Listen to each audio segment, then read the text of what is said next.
Então vamos acender aqui, aí a gente aproveita para o programa. Obrigado. Aí a questão é, essa abordagem de Dirac, essa outra que a gente vê através da redução irredutível, uma veio antes e outra depois? Isso, a de Dirac veio primeiro. Veio primeiro. Porque as classificações, a abordagem que a gente faz é pelo grupo de Poincaré. E o grupo de Poincaré, Wigner, só estudou o grupo de Poincaré em 37. Praticamente 10 anos depois da equação de Dirac, que Wigner organizou tudo direitinho com as representações do grupo de Poincaré. Então não foi bem uma previsão, né? Não. Naquele contexto. Não, naquele contexto não. Você poderia, exatamente, se você está no grupo de Poincaré, você pode fazer tudo sistematicamente, mas digamos assim, a realidade histórica foi distinta. Você primeiro fez Dirac previu a antimatéria, e depois é que o trabalho de Wigner, que é de 37, publicado em 38, que é o estudo das representações unitárias e redutíveis do grupo de Poincaré, que é quando ele coloca todas as partículas na representação do grupo de Poincaré. Vamos lá. Bom, então, se nós estivermos falando de um spinor de Majorana, vamos lá, agora, então nós temos barrado, né? Então, barrado está aqui. Vamos ver o que é um spinor de Majorana. Vamos trabalhar o spinor de Majorana. O que é um spinor de Majorana? É um spinor que satisfaz essa condição aqui, é autoconjugado de carga. Beleza, é autoconjugado. Nós já sabemos o que é essa operação aqui, é C, psi barrado, transposto. Só vez nós já sabemos, isso aqui é C, C que é uma zero, transposto, isso aqui é menos, isso aqui é C, eu sempre esqueço, tá? É C, psi d'águia, C, psi d'águia, gama zero, transposto.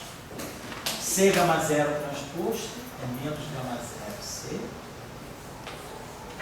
menos gama zero, C, psi estar. Isso aqui é um spinor de Majorana. Então, o spinor de Majorana satisfaz a essa condição. Ó. Psi é igual a menos gama zero, C, psi. Tá? Deixa eu apagar isso aqui. Isso aqui a gente já aproveitou. Vou precisar disso aqui, vou precisar disso aqui. Então, nós estamos vendo agora o que é como fica, né? O que é não, como fica. Isso aqui é um spinor de Majorana em geral. Isso aqui vale qualquer que seja a representação, é independente das matrizes gama. Isso aqui é estrutural do spinor de Majorana. Se eu agora estou na representação de Weyl, que é essa representação que nós estamos usando, left, right, né? Left, right. Então, vamos na representação. Outra coisa, a matriz de conjugação de carga, vamos botar aqui. Então, psi. Então, agora isso aqui é Majorana. Psi é igual a menos gama zero, C de psi estar. Então, nós tomamos na representação de Weyl, que nós estávamos tomando, o C como sendo I, gama zero, gama 2. Então, isso aqui nós temos que, podemos colocar aqui mais I ou menos I. Então, depois a gente acerta esse sinal. No princípio é gama zero, gama 2. Então, gama zero ao quadrado é 1. Então, isso aqui ficou, no princípio, ficou menos I, gama 2, psi estar. Representação de Weyl. Spinor de Majorana, grafado na representação de Weyl. A matriz sigma gama 2 na representação de Weyl é 0, menos sigma y, sigma y, 0. E o spinor psi é o spinor psi estar. Ele só é o conjugado. Ele não é o hermitiano conjugado. Então é só isso aqui. Psi estar, ele mantém tudo no lugar. Então, isso aqui vai dar para nós menos sigma i estar, sigma i psi estar. Cada aí. Então, vamos lá. Então, esse aqui é o nosso. Então, isso aqui é essa operação aqui. Mantendo, estou usando aqui C, estou usando esse I gama 0, gama 2. A gente sabe que na representação de Weyl, nós tínhamos encontrado com a matriz de conjugação de carga gama 0, gama 2 a menos de uma fase. Estamos colocando esse I só para ficar tudo real, porque essa matriz aqui é real. Essa é puramente imaginária, então essa matriz aqui no final de tudo ela fica real. É esse objeto aqui, né? 0 menos I. Então, aqui na verdade tem então, esse aqui é o gama 2. Gama 2 é 0 menos sigma, sigma 0. Tem que multiplicar por menos I ainda. Então aqui vai ficar mais I, e aqui vai ficar menos I. Deixa eu apagar aqui. ficou assim. Ficou I, sigma y, si está, menos I, sigma y, si está. Só para lembrar que a gente tomou isso aqui, I gama 0, gama 2. Beleza. Então o que a gente está vendo é o seguinte, ó, se eu igualar agora, aqui na parte de cima tem Xi. Então nós estamos vendo que o Xi é I, sigma y, si está. E que o Qi é menos I, sigma y, si está. Tá? Igualando. Então a gente tirou a forma, a estrutura do espinor de Majorana. Como é que fica um espinor de Majorana? Vamos escrever aqui Psi Majorana. Então, se é um espinor de Majorana, na representação de Vai, ele adquire essa forma. A parte left dele é o próprio Psi, mas a parte right dele não é independente, ela é o complexo conjugado do Psi, menos I, sigma y, Psi está. Isso aqui seria a parte right. Então, o espinor de Majorana, ele vincula. Ele não tem uma parte left completamente longe, desacoplada da parte right. A parte right dele é o complexo conjugado da parte left. Então, se nós formos observar aqui essa relação, ó, então, aqui nada muda, porque Xi fica Xi. Qi, no fundo, vai ficar Xi também. Então, a gente vê que, se eu for escrever o lagrangiano de um espinor de Majorana, eu posso substituir tudo que é right pelo left. O espinor de Majorana, ele fica plenamente determinado se eu conhecer só a parte left dele. Se eu conhecer o left, o right é automaticamente o left, complexo conjugado. No Dirac, não. Eu preciso dos dois. Esse cara não sabe desse. O espinor ligeiro. Por isso o espinor ligeiro tem mais graus de liberdade. Porque tem um cara que é left e tem um cara que é right que não sabe nada do cara que é left. Já o espinor de Majorana, não. O setor right dele comunica com o setor left. Então ele tem menos graus de liberdade. Quer dizer, esse cara aqui tem duas componentes complexas, 4 componentes reais. Se ele fosse o Dirac, aqui eu teria outras 4. Então o espinor de Dirac, ele carrega 8 parâmetros reais. O espinor de Majorana não. Os 4 que estão aqui, ele reduz pela metade. Então, por isso que o espinor de Majorana, ele carrega menos graus de liberdade. Por quê? Porque no fundo ele perdeu os graus de liberdade da carga. Ele não pode descrever uma partícula com carga positiva e negativa. Ele só descreve uma partícula neutra. Ao passo que o espinor de Dirac não. O espinor de Majorana, ele descreve um objeto que tem spin meio, 2 componentes esse aqui. Mas esse objeto que está aqui carrega o mesmo spin meio. Mas ele não tem carga. Ele é neutro. Já o espinor de Dirac não, ele tem um spin meio aqui e tem outro spin meio aqui, que é o left e o right. E ele tem carga mais e carga menos. Ele tem carga. Então o espinor de Dirac, ele pode representar um objeto com carga positiva, carga negativa, quer dizer, o elétron com spin up e o spin down, e pode representar o pósitron com spin up e com spin down. Então ele tem 4 graus de liberdade. Ele descreve partícula up-down, antipartícula up-down. O espinor de Majorana não, ele não tem a antipartícula. Ele já é a antipartícula, ele é autoconjugado, ele é neutro. Então ele só pode descrever partícula up-down, então ele tem 2 graus de liberdade. Um sistema físico com 2 graus de liberdade tem que ter 4 componentes reais. Q e P para um grau de liberdade, Q e P para outro grau de liberdade. Cada grau de liberdade pede uma coordenada no momento. É o que está acontecendo aqui. Esse cara carrega 4 reais, que são os mesmos que estão aqui. Então, um grau de liberdade pega 2 componentes reais. O outro grau de liberdade, outras 2 componentes reais. Então, o espinor de Majorana, ele tem 2 graus de liberdade, né? 2 componentes associadas ao grau de liberdade, 2 associadas a 4 componentes reais. O espinor de Dirac não. Aqui teria esse objeto. 4 aqui, 8. 8 componentes. 8 componentes, tem 8 coordenadas reais, significa 8 Qs e Ps. Um Q, um P, um Q, um P, um Q, um Q, um Q, um P. 4 graus de liberdade, tá certo?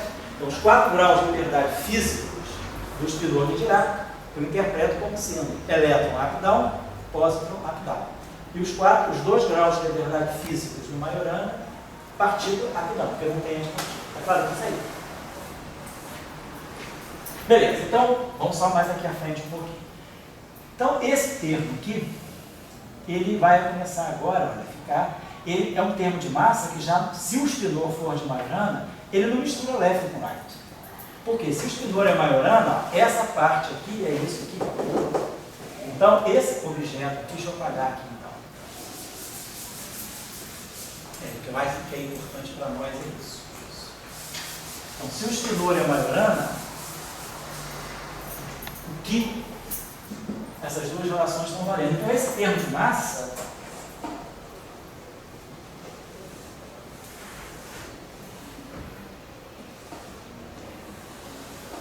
então, para o fermo de Majorana, então vocês estão vendo, Majorana, ó, aqui fica Xi e aqui fica Ki. Mas esse Ki é uma réplica, porque é Xi. Então, no fundo, esses dois termos aqui devem estar se juntando com esse. Na verdade, esses dois termos aqui podem ser trazidos para esse.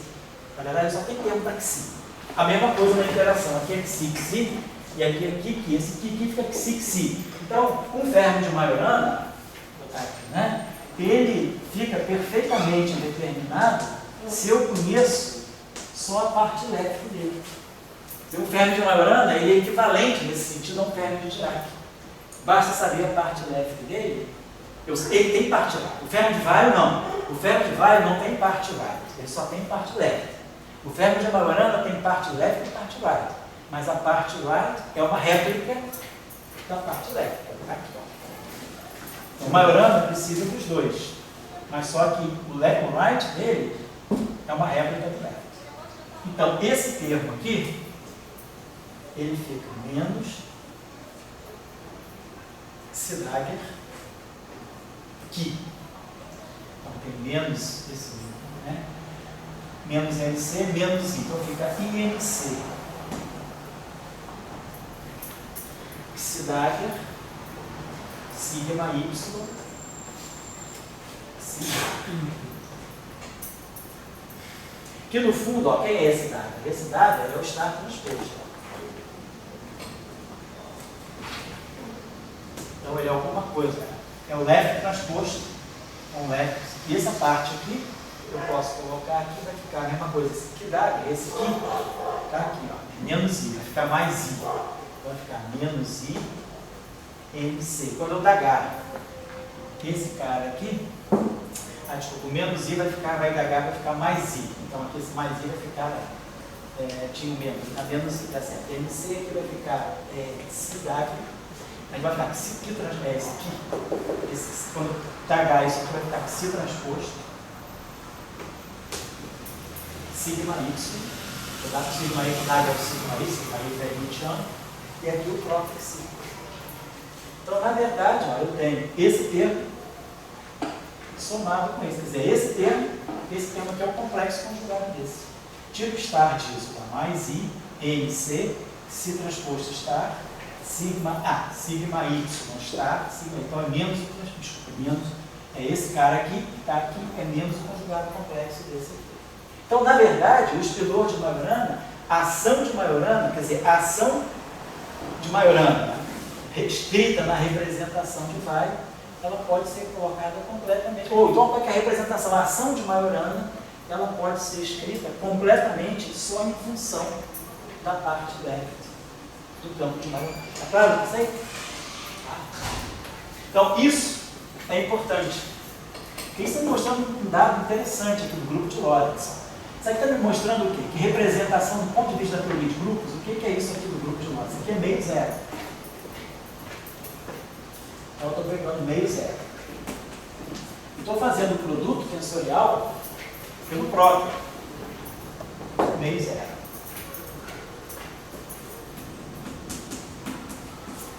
Meio zero com meio zero, do ponto de vista da teoria de grupo, dá 0, 0, mais 1, 0.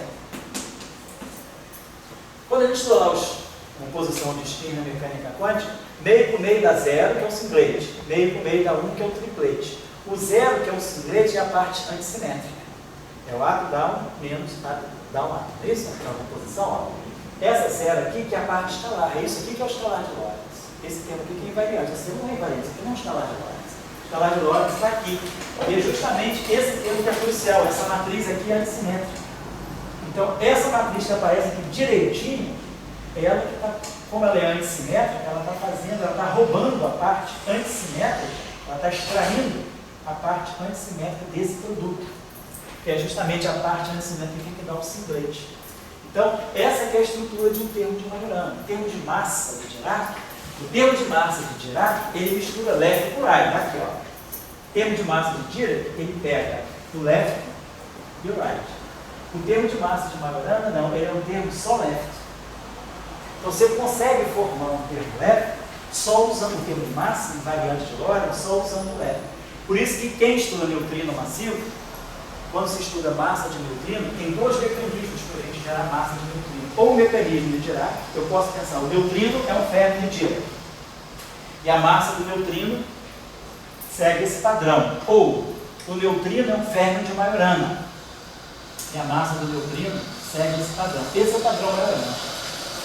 E aí agora a pergunta é, o neutrino massivo. O neutrino é massivo, a gente sabe. Mas a massa dele é Majorana ou Dirac? Isso a gente não sabe. Como é que a gente vai distinguir, eventualmente poder descobrir se o neutrino é Dirac ou Majorana? Então, a experiência que está se fazendo, aí você busca fazer para determinar, é a experiência mais, vamos dizer assim, mais objetiva e mais talvez próxima de se chegar, para se definir, se decidir se o neutrino é Dirac ou Majorana, é o double beta, que é o zero neutrino beta. É o chamado. Oi? Desculpa, e tem neutrino de Weyl também, né? O neutrino de Weyl é um neutrino sem massa. É o neutrino do modelo padrão. Ele é sem massa. Hoje a gente sabe que o neutrino tem massa. Então, se ele tem massa, ele não pode mais ser Weyl. Ou ele vai ser Dirac ou vai ser Majorana. Então, ou ele é um Dirac com dois Weyls, com Weyl left e com Weyl right, que é o caso se ele for Dirac, ou ele vai ser um Weyl, um Dirac ou Majorana só com a parte left. Então quando ele está no modelo padrão, ele é o neutrino antigo, é o neutrino de Weyl, é o neutrino sem massa. O modelo padrão, a teoria eletrofrata, ela não dá massa para o neutrino. Então o neutrino, ele não ganha, quer dizer, ele se acopla com o Higgs, mas ele não ganha massa. Tá? A corrente neutra, né? Ele tem a corrente neutra que se acopla com o Higgs, mas o Higgs, porque como você conserva a carga elétrica, quer dizer, na teoria eletrofraca, a carga elétrica ela não é perdida, a conservação da carga é mantida. Então, o fato de conservar a carga elétrica impede que o neutrino ganhe massa pelo campo de Dirac. Então, o neutrino permanece Weyl o tempo todo. Então, você precisa de uma física, além do modelo padrão, para poder introduzir a massa de neutrino. Certo? Bom, esse decaimento aqui é o seguinte. Decaimento beta, né, é o nêutron decai emitindo um próton, um elétron e o antineutrino. Isso aqui é o decaimento beta típico, decaimento beta normal. Então o que acontece no decaimento beta? O núcleo ele tem um certo número de prótons e nêutrons. Quando tem o decaimento beta, ele perde um nêutron e ganha um próton. Então, ele transforma nêutron em próton. Então, ele não perde o número de massa. Mas ele ganha o número atômico. Né? Ele ganha um próton. Então, o decaimento beta seria o núcleo mantendo o seu número de massa, ele não perdeu, ele transformou o nêutron em próton. Então, o número de prótons mais nêutrons se mantém. Mas ele ganha um próton. Então, ele ganha um Z mais 1. Emite um elétron. O antineutrino da época. Isso aqui seria o decaimento beta, não em termos de núcleo e próton, mas de núcleo de próton neutro, mas em termos de um núcleo atômico. Agora, se acontecer do neutrino ser Majorana, se o neutrino for uma partícula de Majorana, ele é. Bom, e essa reação aqui ela pode ser também vista desse modo: neutro mais neutrino, próton elétron. Essa reação fraca, se eu bombardear nêutrons por neutrinos, eu posso produzir próton elétrico no final do dia. Então, isso aqui é um decaimento, isso aqui é uma reação. Então, a gente pode bombardear nêutrons por neutrinos e gerar prótons e elétrons. Se o neutrino é o próprio antineutrino. Se o neutrino for Majorana, o que vai acontecer?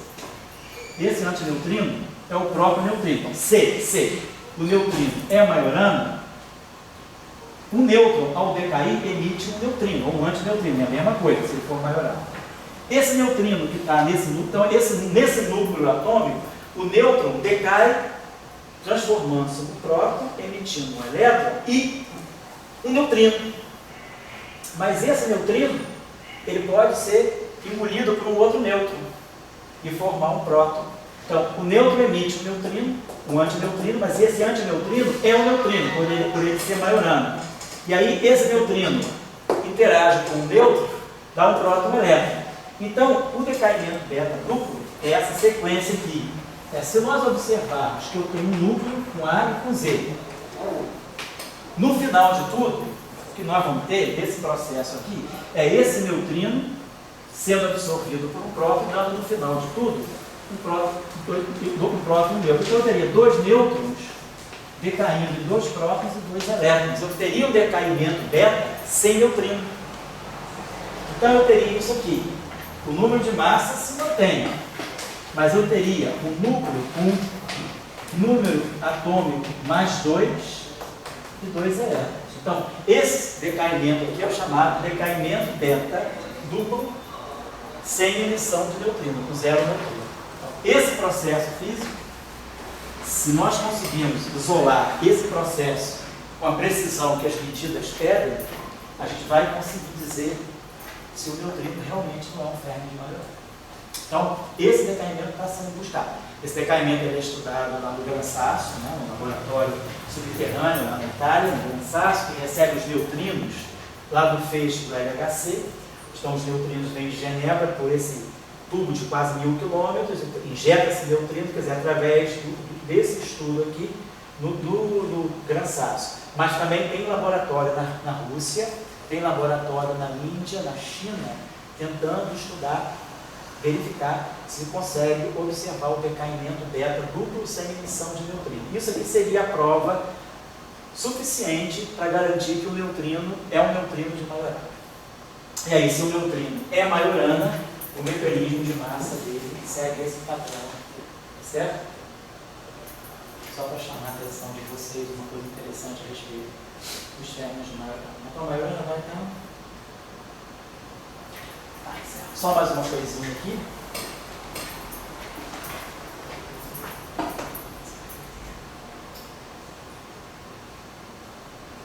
Vamos parar por aqui.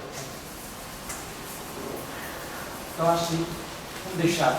As outras coisas eu vou colocando mais lá na frente, quando a gente misturar todos os campos. Nós estamos tentando estudar cada campo separadamente. Então, nós estudamos o escalar, estudamos o campo fermiônico, vai, Dirac e Majorana. Vamos começar agora, então nós trabalhamos em zeros e meio. Vamos trabalhar agora o spin 1.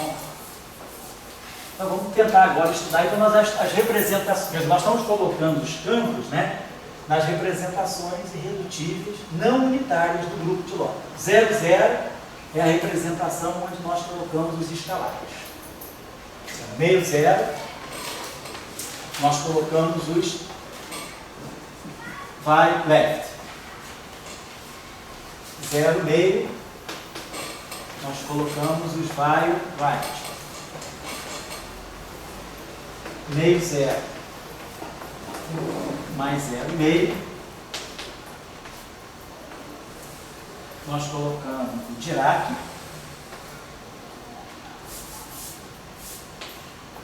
Colocamos o Dirac.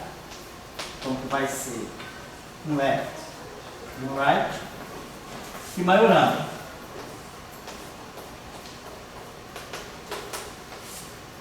Vai ser o left e basicamente aqui sigma I left está.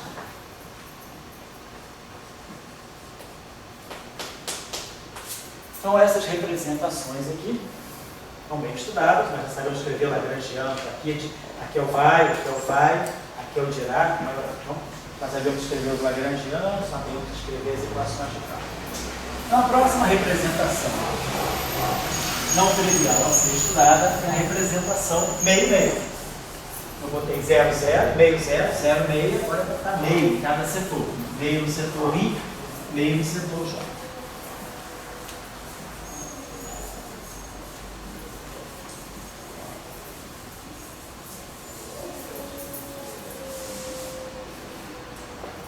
Representação meio. Então, segundo lá a nossa discussão sobre as representações do grupo de Lorentz, essa representação aqui, o conteúdo de spins dela é meio menos meio é zero, o spin é SO3, né?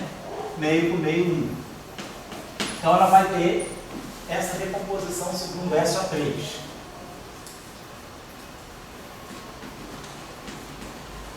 Uma coisa que tem 0,5 é uma coisa que tem que ter um escalar e um vetor. Então essa representação aqui é a representação a qual pertence o quadro vetor. O quadro vetor ele vai ter a componente temporal, que é a componente 0, e uma componente espacial. Nessa componente temporal aqui é que é o escalar, de SO3. E essa componente aqui, tem 2S mais 1 igual a 3, S igual a 1, é a componente de spin. Então está lá um campo, né, um quadro vetorial, ele tem duas componentes de spin, dentro da representação meio. Muito bem. Olhando lá, quem olhar o nosso funcionamento magnetismo, a gente vai ver que a gente pode, no espaço também pode, né, definir aqueles operadores que nós fazemos. No espaço euclidiano tridimensional, nós temos, né, segundo o teorema de Helmholtz, a gente decompõe um vetor numa parte que tem rotacional nulo e uma parte que tem divergência nula. Né? A gente pega a componente longitudinal de um vetor através desse operador, o operador ômega e J, que é d de J, sobre Laplaciano. Quando eu pego esse operador aqui, ômega e J, e atuo um vetor V com índice J, o que nós obtemos aqui é a componente longitudinal do vetor. Basicamente, o que é essa componente? É o gradiente da divergência do vetor. Isso aqui me produz a divergência do vetor. Basicamente, o que eu estou dizendo é que o vetor longitudinal é o gradiente da divergência de V.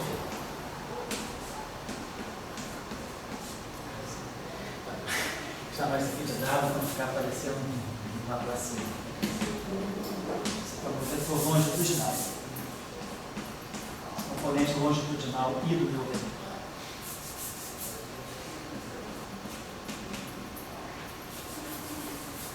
Então tá lá. Basicamente é isso que o operador ômega faz. Ele extrai do campo vetorial a sua parte longitudinal, o gradiente da sua divergência. Bom, e depois nós temos o operador transverso. Que é a métrica euclidiana, delta e J, menos o ômega e J.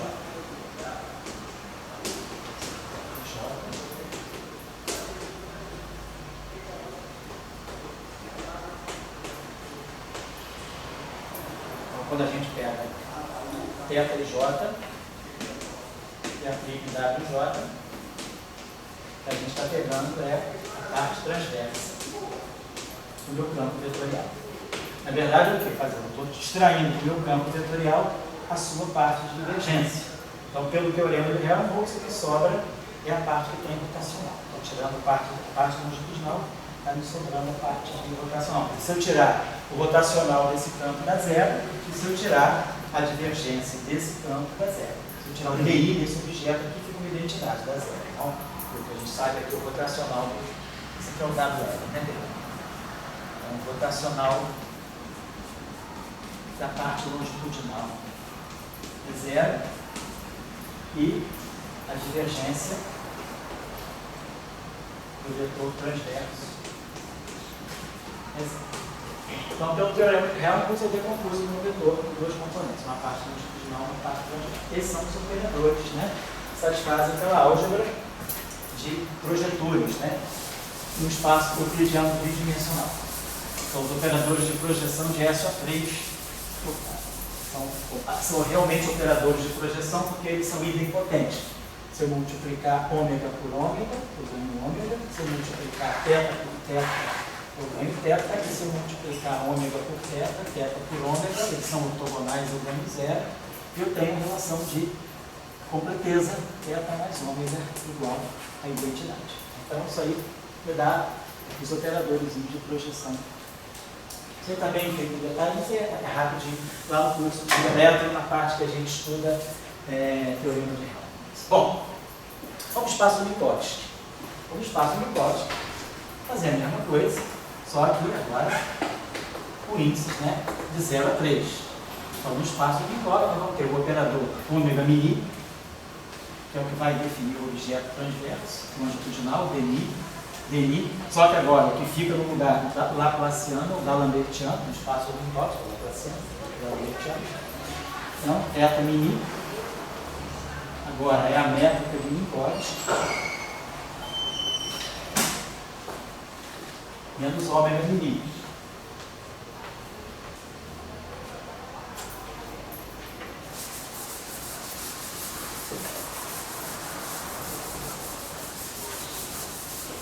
Então, nós estamos estudando primeiro campo vetorial, né?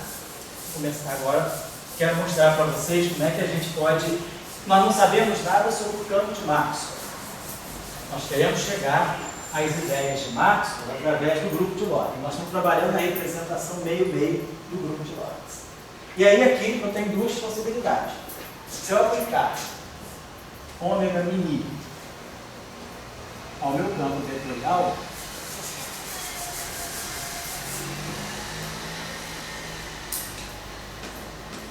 o que eu estou fazendo? Estou colocando aqui a seguinte operação. dni sobre Laplaciano ani. Você está me dando gradiente da quadra de divergência de A. Então, ficar basicamente o que está aqui é um escalar. Então, realmente, esse campo aí seria aquilo que nós, no espaço de Minkowitz, nós vamos dar componente longitudinal do campo A. Se eu aplicar esse operador, eu vou ter exatamente a parte transversa do meu campo A. A parte longitudinal é o escalar, portanto, é a parte que vai estar descrevendo os pincéis. A parte transversa é o que vai estar descrevendo. Bom, então eu tenho duas possibilidades aí. Eu posso tentar descrever um campo de natureza escalar ou um campo de natureza vetorial a partir dessa representação meio-meio. Então eu posso ter duas opções. Eu posso, vamos dizer, estou na representação meio-meio. Vamos dizer que eu queira estudar dessa representação meio-meio, eu queira me concentrar no vetor longitudinal dessa representação. Basicamente, estamos centrando na divergência desse campo. Divergência relativística. No espaço uniforme, portanto, no setor escalar. Isso aí é o invariante de Lorentz. Esse objeto aqui é o invariante de Lorentz. Esse objeto aqui é um quadro vetor. Esse objeto aqui se transforma, claro, como um vetor. Porém, ele é o gradiente de um escalar. O gradiente de um escalar não deixa de ser um escalar. Ele é longitudinal, quer dizer, ele só tem um modo longitudinal, ele perde os graus de liberdade transversas, ele é um escalar disfarçado de vetor, vamos colocar assim. Então, se eu disser, eu quero trabalhar esse objeto, eu quero escrever uma partícula que tenha massa nula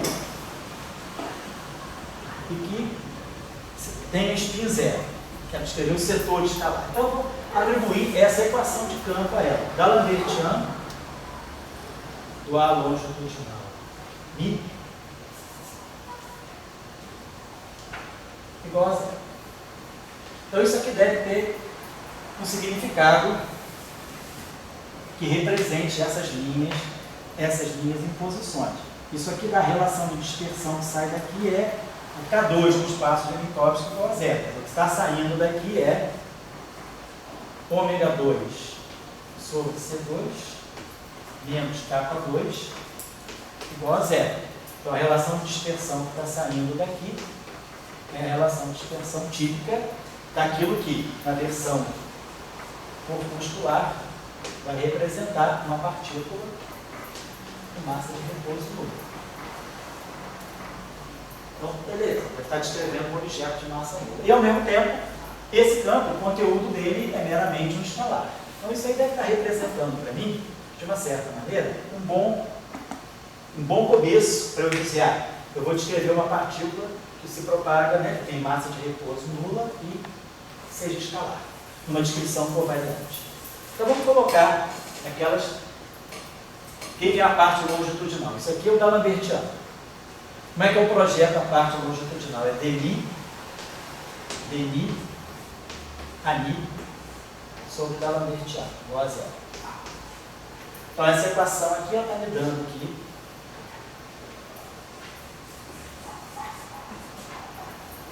o gradiente V na divergência de A igual a zero. Então, essa equação está me dizendo o seguinte: esse objeto aqui, que é o escalar, e a parte longitudinal desse campo, ele tem gradiente nulo. Portanto, ele é constante no tempo e no espaço. Ele não depende de Tx.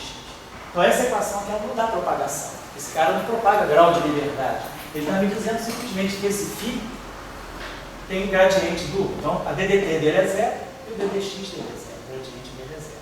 Então, esse campo aqui, ele não propaga nada.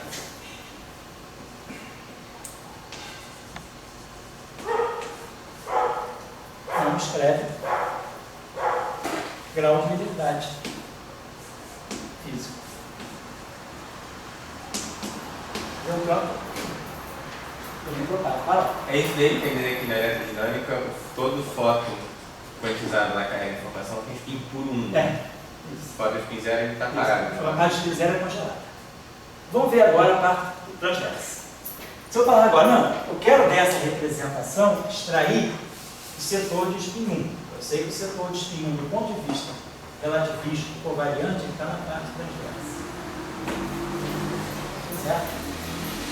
Então, vou querer fazer a mesma descrição. Quero descrever uma partícula relativística. Quero descrever uma partícula relativística que tenha massa de repouso nula.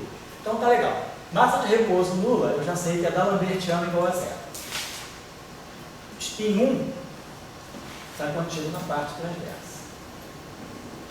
Então, aqui está a história do spin, aqui está a história da massa. Então, vamos reproduzir. Isso aqui é D'Alembertiano. Quem é o A transverso? Quem é o operador? Então, isso aqui é θ, Li, Ani, igual a zero. Passar para cá.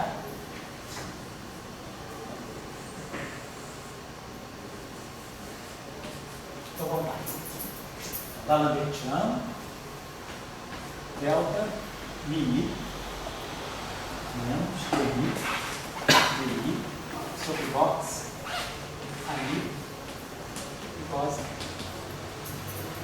Então, esse pedacinho aqui está dando D'Alembertiano a mi.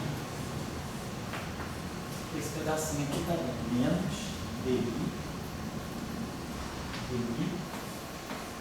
a mi igual a zero. Sim, isso aqui é li. Vamos botar isso aqui, vamos chamar esse D'Alembertiano de dmi. Então, isso aqui é dmi do ami. Menos dmi. Nós podemos trocar essa ordem aqui. Dmi do ami igual a zero. Então, claro, a gente pode fatorar isso aqui. Posso botar até trocar aqui assim, não, né? Você está vendo? Dmi ami igual a zero. Então, a propagação da parte transversa, ela está me dando, nada me impede de eu pegar essa grandeza aqui, dmi ami menos dmi, chamar isso aqui de um F'. Não sei o que é isso, mas é um tensor de rank 2.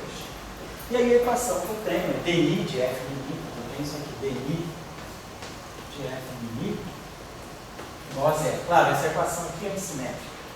Se eu trocar mi por mi, então essa equação fica a mesma coisa se eu escrever dmi F' igual a zero. Claro, esse índice aqui é mudo. saturada, assim inserido. Então nada me impede disso, só reescrever essa equação desse modo. Ou seja, eu ganhei essa equação. Essa equação agora tem um caráter. Ela já não está me bloqueando a propagação desse cara, porque eu tenho uma divergência, eu não tenho um gradiente. Então o que é zero é a soma, não o termo só. Então essa equação, ela, vamos levá-la mais à frente.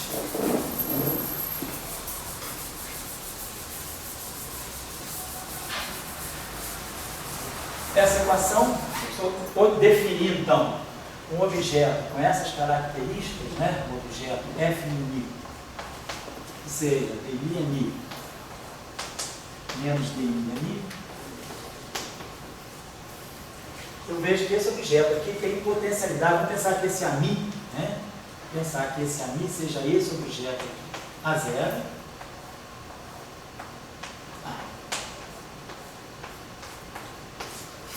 Então esse objeto aqui, f', isso aqui é antissimétrico, ele vai poder ter, não pode ter 0, 0, f0, 0 é 0. Ele vai poder ter um índice temporal e um índice espacial.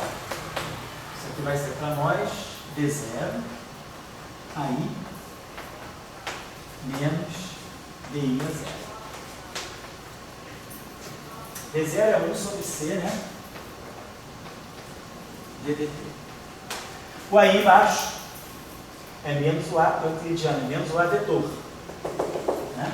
Isso aqui é menos o A vetor euclidiano, componente I. DI embaixo a gente já sabe, é o d dx em cima, isso aqui é o próprio gradiente. Então, isso aqui é menos a componente I do gradiente. Por isso aqui é o A0 embaixo, não vou com o A0 em cima. Vou deixar esse objeto aí com essa característica. Eu tenho menos o gradiente de uma função escalar. Então, na verdade, eu posso pensar o seguinte: esse f0i, o conteúdo dele é menos o gradiente desse objeto escalar, desse A0, menos 1 sobre c ddt de um vetor. Então, é o que está contido dentro, as informações que estão contidas dentro desse objeto. Oi, André, tudo bom? Vamos pegar a parte espacial. Tá, f0i, ele é antissimétrico, ele não tem f00, ele tem f0i, pode ter uma componente temporal, uma componente espacial. f0i é menos f0, está tudo aí, a parte que mistura, tempo e espaço, tá aí. Agora ele pode ter uma parte puramente espacial, ele pode ter um FJ. Vamos ver quem é o FJ ali. Então, o FJ, pela nossa definição aí, VI, do J, menos o DJ. Então, DI, então isso aqui é o próprio operador de gradiente. Então, isso aqui é o nada aí. A J é menos a componente, é menos o vetor euclidiano componente J, né? Aquela nossa convenção de espaços numéricos. E aqui é a mesma coisa, aqui vai ficar menos nada J, e o AI embaixo é menos o A vetor euclidiano J. O menos no A é por causa da matriz, da métrica? Exatamente. Isso aqui. Se eu pegar o AMI embaixo, ele vai ser o A0 embaixo, que é o A0 em cima, porque a métrica é mais, em tempo. Agora o AI embaixo é menos o AI em cima. Se eu tomar o AI em cima como se vetor, então esse cara aqui vai ser menos o base menos o vetor, menos a componente euclidiana do vetor. É uma parte, menos o vetor euclidiano. Então, o que está dando para nós aqui, né, é menos, vamos dizer assim, nada aí a J, nada aí a J, menos esse menos nada J aí. Então, isso aqui está dando para nós menos epsilon I JK, rotacional de A, componente K. Então a gente está vendo que o conteúdo dessa equação, quer dizer, esse tensor, ele está acomodando essas três componentes ali 3 componentes aqui. E o conteúdo dessa equação aqui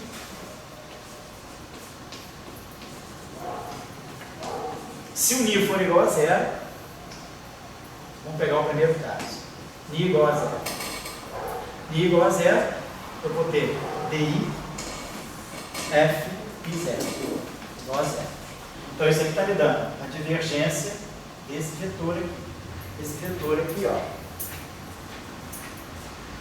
Se eu chamar, vamos dizer que se eu chamar esse F0i, pegando esse objeto aqui, eu estou dizendo isso aqui. Vou chamar esse F0i aqui de um objeto que eu vou chamar de W. Então, essa equação aqui, como eu estou. Isso aqui é o F0 em cima. F0 em cima é menos F0 embaixo. Porque eu abaixei o índice espacial e o índice temporal. Eu só trocou o sinal do espaço. Mas isso aqui é mais F0i, pela antissimetria. Então, essa equação aqui nada mais é do que a divergência do W. Então, eu estou tirando essa equação. Divergência de W igual a zero. Agora, se eu pegar esse objeto aqui, igual a parte espacial, se eu pegar esse ni igual a j, essa equação vai ficar d0, f0j, mais di, fj igual a zero. Então, isso aqui está me dando 1 sobre c ddt. F0j em cima é menos o F0j embaixo. Mas o F0j embaixo é o W. Então, isso aqui está me dando menos W componente J. Esse cara aqui está me descendo DI, F e J. Os dois descem juntos, sem problema. Isso aqui é menos epsilon JK. Isso aqui é menos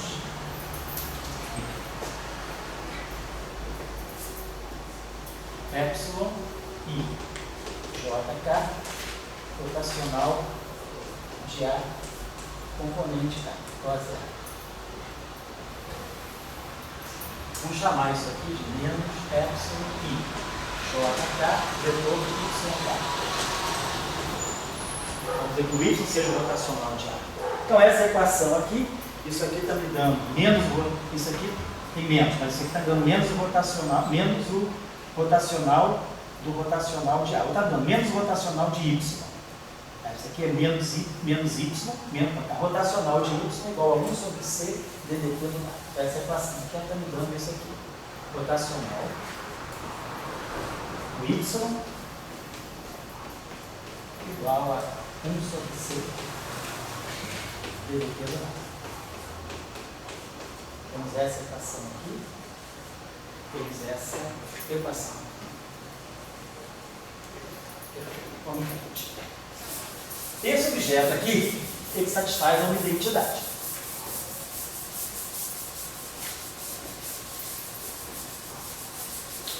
Se nós, devido à presença dessas derivadas aqui, esse objeto aqui satisfaz a essa relação. dmi f(k) mais dmi fk' mais dk f(mi) igual a zero. Essa identidade aqui se chama identidade Bianchi. Tá? Está dizendo isso aqui. Bom, é só substituir cada objeto desse aqui. Eu vou ter sempre duas derivadas em ordem trocada devido à simetria. Tá? Isso é uma identidade. Essa identidade, não vou fazer agora o cálculo, vocês podem colocar aquelas definições dessa identidade. Eu vou poder tirar essa identidade para, por exemplo, mi igual a zero, ni igual a i, kappa igual a j. Se eu puser 0, 0 e isso aqui vai ficar 0 igual a 0, não vai dar nada. Essa identidade ela vai ter dois componentes não triviais. Um índice temporal e dois espaciais, ou três índices espaciais. É a única extração que eu posso fazer daí. Com um índice temporal e dois espaciais, nós extraímos essa componente aqui. Rotacional do W igual a menos 1 sobre C do vetor y. E, claro, como y é um rotacional de A, divergência de y igual a zero. Então, essa identidade aqui me dá essas duas equações. E essa equação de campo aqui, isso aqui é a equação de campo. Isso aqui eu botei. Isso aqui está me dizendo que esse objeto está propagando, essa equação aqui, nada mais é do que isso aqui, da lambertiano de A transverso I igual a zero. Essa equação aqui, o conteúdo físico dela é dizer, eu estou propagando um objeto de spin 1 e massa de repouso zero. É o conteúdo dessa equação. Uma pergunta em relação ao ECF. Já ouvi falar paralelos de tensor de curvatura com um F'. Ele é realizado devido a essa identificação da identidade Bianchi? Ou tem algum sistema físico que fica mais evidente que esse tensor de energia, movimento ali? Esse tensor de intensidade de campo, né? Por que isso aí acontece, né? Quer dizer, isso aqui, vamos dizer o seguinte, tudo começou aqui, vamos ver se vai satisfazer essa linha de raciocínio. Tudo começou aqui. Eu estou definindo, eu quero propagar um objeto que tem um objeto relativístico, com spin 1 e massa de repouso zero. Fazendo isso, eu já elegi o campo que vai descrever spin 1, é um campo quadrivetorial. Eu já sei que pela análise das representações do grupo de Lorentz, o primeiro candidato a ter spin 1 é esse objeto aqui que está nessa representação, é a representação meio vetor. Então é uma representação de quadro vetor. Então eu já sei que isso aqui é o primeiro, não é o único, mas é o primeiro candidato possível a spin 1, candidato mínimo. E aí eu quero dizer que ele tem spin 1 e massa de repouso no. Essa equação se desdobra nessa. Automaticamente, ao querer descrever alguma coisa que tenha spin 1 nessa representação, eu ganho essa combinação. Essa combinação aqui eu não ponho hora nenhuma, não estou botando nenhuma simetria, eu não falei simetria, nada. Eu estou dizendo que essa combinação ela sai da estrutura de transversalidade no espaço de Minkowski. Eu ganho esse objeto. Esse objeto aqui, por construção, ele satisfaz essa identidade aqui. Porque isso aqui, na verdade, é um produto vetorial. Isso aqui é a versão no espaço de Minkowski dessa relação. X, vamos ver, A, vetor B, vetor C, mais D, vetor C, vetor A, mais C, vetor A, vetor B. Isso aqui no espaço, na álgebra, a gente chama isso aqui de identidade de Jacob. É chamada identidade de Jacob do produto vetorial duplo. Isso aqui é isso aqui, ó. A. Isso aqui está completamente antissimetrizado em minicapa. Então isso aqui é uma versão quadridimensional dessa relação, só que não com A, B, C, com o rotacional do rotacional de um objeto. Isso aqui, ó. Isso aqui, na verdade, é o rotacional de uma matriz. Como é que você tira rotacional em 3 dimensões? 3 dimensões você tem 3 componentes. O rotacional de um vetor é um vetor. Mas se eu tiver num mundo quadridimensional, o que é o rotacional? No espaço euclidiano é 4. Aí eu te dou um campo vetorial V, com 4 componentes. Aí fala, vamos tirar o rotacional desse objeto. Então, vou pegar. O que é o rotacional? O rotacional é essa combinação. É DI, DJ, menos DJ, DI. Em 3 dimensões, esse índice vai de 1 a 3. Esse índice vai de 1 a 3. Então eu tenho 3 componentes independentes. Eu tenho D1, V2 menos D2, V1, D2, V3 menos D3, V2, D3, V1 menos D1, V3. E acabou-se. 3 componentes. Aqui, em quadros eu tenho D1, V2 menos D2, V1, D1, V3 menos D3, V1, D1, V4 menos D4, V1, D2, V3 menos D3, V2, D2, V4 menos V4, V2, D3, V4 menos V4, V3. Tem 6 componentes. Então, o rotacional em 6 dimensões é uma matriz 2 por 2, antissimétrica. Uma matriz 4x4 assimétrica tem 6 componentes independentes em 4 dimensões. Então, o rotacional, ele só é vetor em 3 dimensões. Se eu tiver num mundo bidimensional, o que é o rotacional? DI, VJ menos VJ, VI. Mas se eu tenho só 2 dimensões, é D1, V2 menos D2, então acabou. Então, o rotacional do plano é um escalar, vamos dizer assim. Em 3 dimensões é um vetor, em 4 dimensões é uma matriz com 6 componentes. Em 5 dimensões é um objeto com 10 componentes. Então, o rotacional, ele vai ganhando mais e mais componentes à medida que você sobe. Então, isso aqui é essa identidade no espaço quadridimensional. Isso aqui que está fazendo, isso aqui é o rotacional. Se estou em 4 dimensões, como é que eu tiraria o rotacional dessa matriz? Eu perguntaria, como é que eu tiraria o rotacional de um objeto que tem 2 índices em 4 dimensões? Então, o rotacional vai ser DI FJK mais DJ FKI mais DK FJ. Isso é o rotacional de um objeto com 2 índices em 4 dimensões. Se esse objeto for o rotacional de alguma coisa, isso aqui é zero. Esse objeto, então isso aqui é o rotacional. Isso aqui é o rotacional, vamos colocar assim, então, isso aqui é o rotacional de F.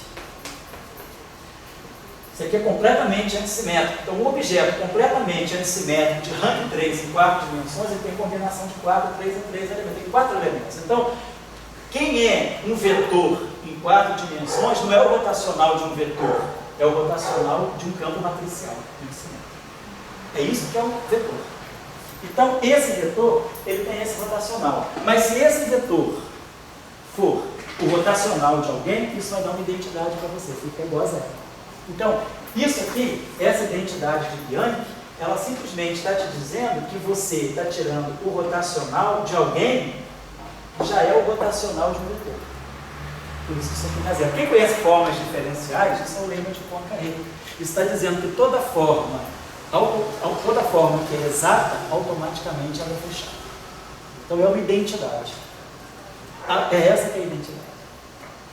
Fisicamente, o que isso está me dizendo? Está me dizendo essas duas equações.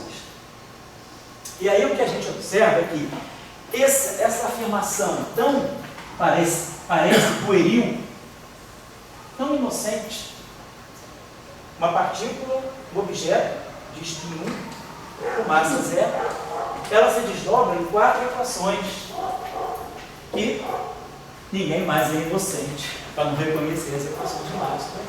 Então a gente vê que a gente tem tudo encaixadinho para colocar as equações de Maxwell. Encara esse cara como E, esse cara como B. Desculpa. Divergente de E igual a 0, rotacional de B igual a 1 sobre C dt, rotacional de E igual a lei de Faraday-Lens, são os sinal menos, e lei de Gauss magnetismo. Então, a equação relativista que expressa a propagação de um objeto de spin 1 e massa nula te dá o conteúdo das equações de Maxwell. Certo? Então, quando você faz essa declaração do espaço de Minkowski, eu estou propagando um objeto de massa nula, spin 1. Você está dando todo o cenário para escrever as equações de Maxwell. Você está dizendo, o que é o fóton? Você está dizendo, eu vou propagar um objeto de spin 1 e massa de repouso nula, é o fóton. O que está por trás disso? As equações, o que está por trás das equações de Maxwell. Então, você poderia chegar nas equações de Maxwell sem conhecer o eletromagnetismo, sem precisar levar nenhum choque, nem nunca ter visto um ímã de geladeira. Basta você conhecer a representação meio-meio do grupo de Lorentz. Tá? O mais belo estilo diraquiano. Não sei o que é carga, não sei o que é... Não sei nada. Só sei meio-meio. Meio-meio dá 0 e 1. Tira aquilo, acabou. Então você chegou a alguma física. A gente, nós estamos, vamos dizer, nós estamos em 1933, mais ou menos, grupo de Lorentz. Dirac só foi aprender as equações de Maxwell em 1924, quando ele chegou para fazer um doutorado em Cambridge, ele não conhecia, já tinha ouvido falar nas equações, era coisa nova, né? As equações de Maxwell tinha nem 50 anos, então ele tinha ouvido falar, mas ele não conhecia ainda as equações de Maxwell quando ele chegou para fazer o curso dele em Cambridge, em 1923, 24. Então, acaba que você... Então, aquilo aí não é uma coisa meio nova, vocês estavam procurando a origem daquilo. Então, você acaba descobrindo que as equações de Maxwell, tudo bem, Maxwell descobriu na base da experiência, né? Naquilo que a gente chama de fisicão, né? Aquela verdadeira física.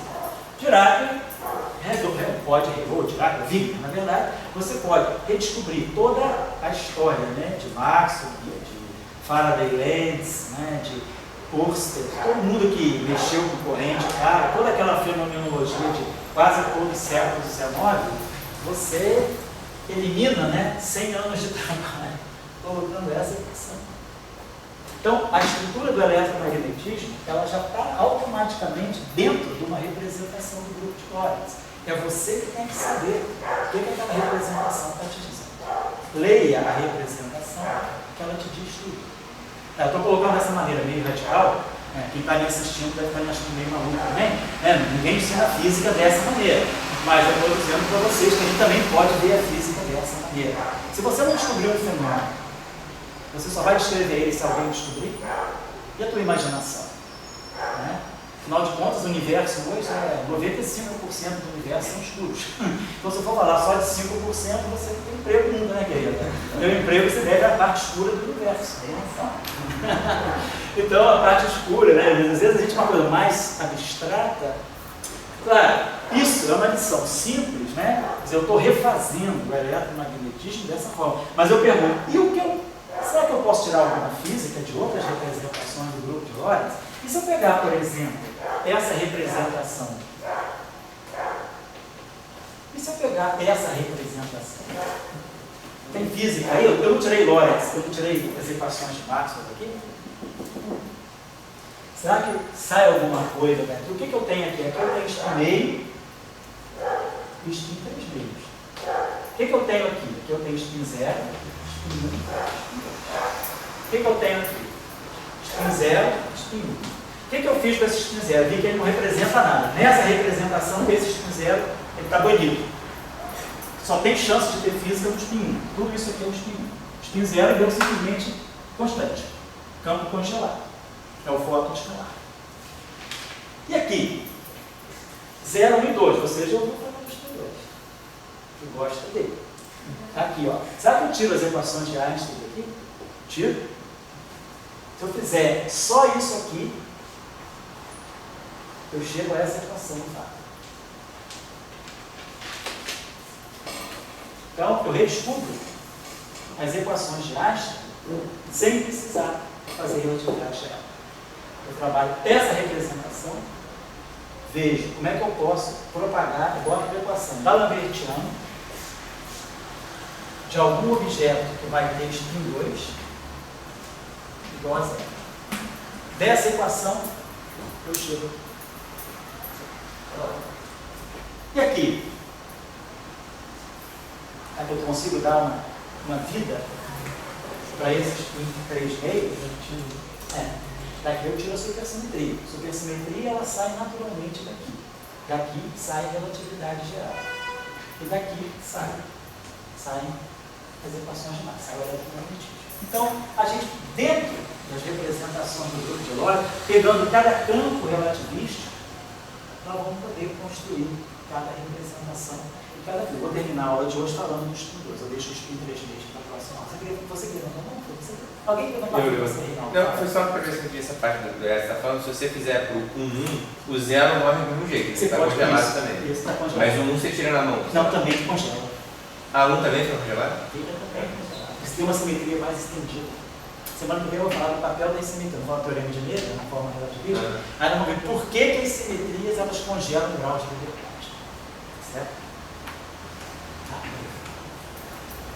Então, a gente vê que a lição sai do espaço-tempo. Se a gente olhar o espaço-tempo e conversar com cada representação do grupo do espaço-tempo, eu vou conseguir tirar a física de cada representação. Por exemplo, se eu estiver falando de um spin 5 meios que não está aqui, por exemplo, se eu estiver falando dessa representação,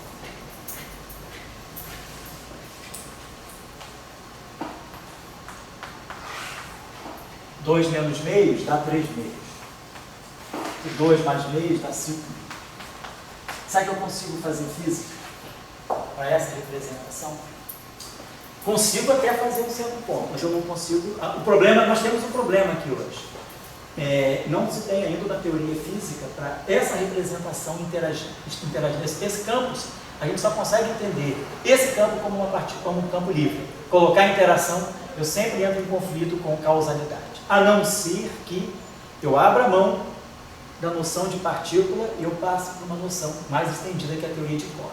Se eu começar a pensar em objetos estendidos, aí nós conseguimos dar uma física interessante para esse spin maior do que 2. A noção de partícula pontiforme, ela só funciona até spin 2. De spin 2 para cima, a noção de partícula pontiforme, ela cai por terra. Eu tenho que repensar as interações dela. Então isso é um trabalho muito em aberto. Quem quiser ler sobre essas coisas, sobre como compreender a interação de objetos de spins mais altos, tem um cara italiano que trabalha em Nova York, o nome dele é Massimo Porratti. Ele começou, quer dizer, pela teoria de cordas, ele chegou a essa discussão.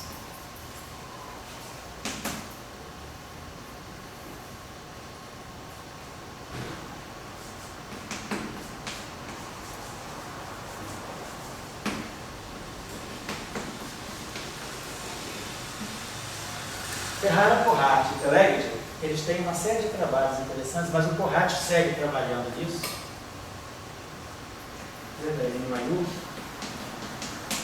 Ele trabalha muito com essa questão de como compreender, como construir teorias de campo consistentes, interações consistentes para spins maiores do que 2.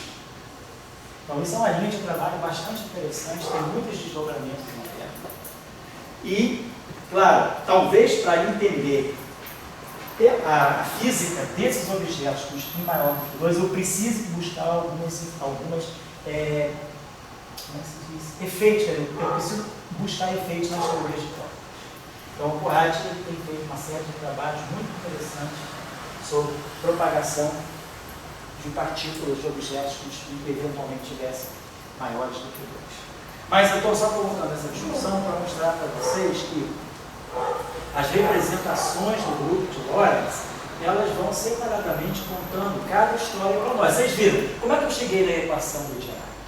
Se vocês pegarem os livros sobre a equação de Dirac, vocês vão ver que a equação de Dirac é chegada de uma maneira, bota um monte de número, tira a raiz quadrada da equação de Klein-Bordel, aí substitui matriz. Tem uma matemática muito sombria, fácil, mas é uma coisa meio construída, assim, meio ad hoc. Você não precisa fazer nada disso.